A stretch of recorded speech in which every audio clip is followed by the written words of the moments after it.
So Soma Barada there. Let's hear from Lord Coe right now, who is the chair of the Old Trafford Regeneration Task Force. He's also been speaking to our senior reporter, Melissa Reddy.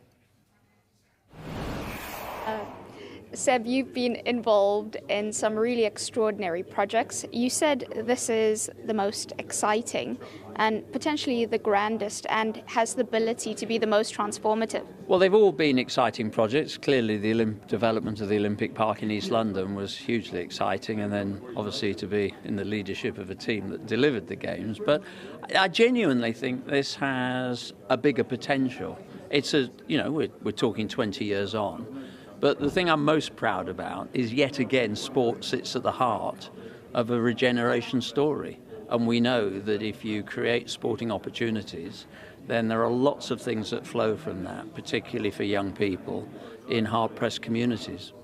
There was a lot of due diligence done on whether Old Trafford should be regenerated or whether there should be a new stadium built, and you were leading the task force to decide that. Was part of your thinking the fact that if there's a new 100,000-seater stadium, as beautiful and wondrous as that is, it could also mean the team could continue playing at Old Trafford? Yeah, look, you sort of summed up quintessentially some of the challenges around that. The task force was asked to look at a range of options, and we created actually an interesting narrative. There was one overarching sentiment that grew dramatically throughout the early months of the task force, and that was just the recognition of how powerful this project could be. And so whether it was a refurbished stadium or a new build, we really wanted to have a project that squeezed every ounce of potential into the regeneration of an area through housing, through business, through educational opportunities, through green space, through livable communities. All this, again, I'm very proud, is, the hallmark of a great sports policy. And then with that, trying to create or make sure there's as little detriment or upheaval to the team as well in that process. Yeah, there are a number of competing and conflicting challenges you have. The first is to make sure that you communicate liberally and openly with local communities. They're the most important client group.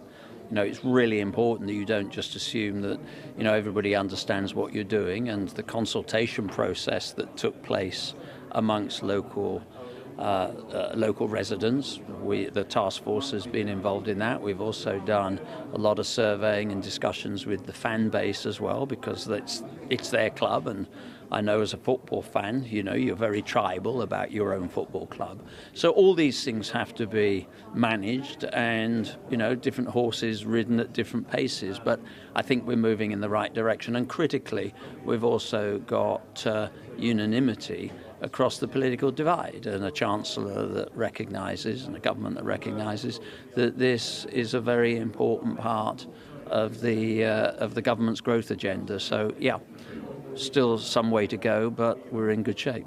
It is an important part of the government's growth agenda, and it can be the nucleus.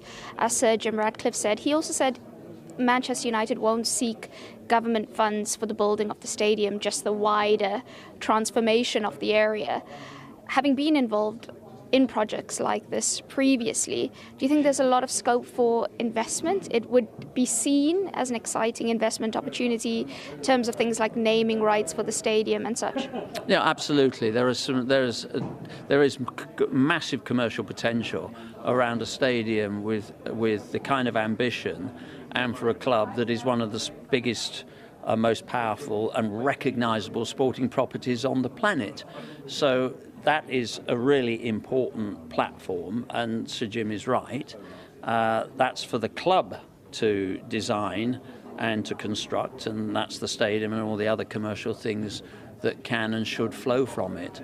But I think the task force was very, very clear that if you have the centrepiece of a stadium that will be an iconic stadium anywhere in the world, and a club that has a reputation and a scope and a scale as Manchester United, then it would be a shame not to really eke out every ounce of the rest of that story. And that is where government and the public sector and external investors come into play. And that's why the creation of a mayoral development corporation, which will give strategic power for the acquisition of land, the creation of infrastructure and the unlocking of other potentialities, is really critical.